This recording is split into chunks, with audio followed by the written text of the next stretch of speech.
Nagumpisa ang lahat kay Tito Mick, naiwan sa Y2 na wala ang apoy. Pati si Linker di tuloy nakatalo ng abnoy. Pero pagbalik sa Y3, nagiba ang kwento. Tito Mike binigyan ng TV Dias na apoy si Linker para makipag-enkwentro.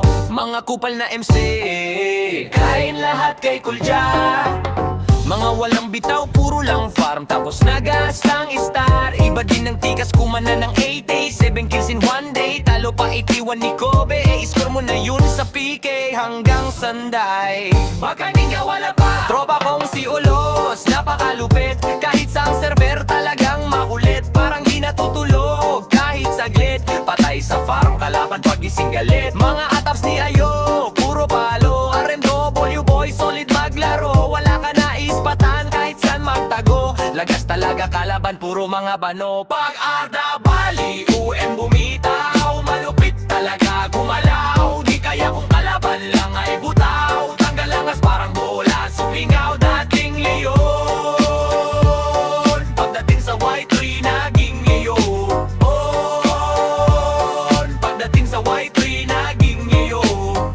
Mga kalaban, puro kotong kay bukong. Mga weak shit, chocolate, gulong ng gulong. Sumabay pa sa Y3, sabog tuloy ang tumbong. Pag si Amir nag-farm, wala kang palag. Dapat sa laro, dala lagi ang bayag. Huntinhin ka na parang isda na dalag. Kahit mythic shield, gamit mo wala kang salag. Dito matatapos nang wala si Prevail. Busy pa sa dagat, hindi pirata pero nagsesel.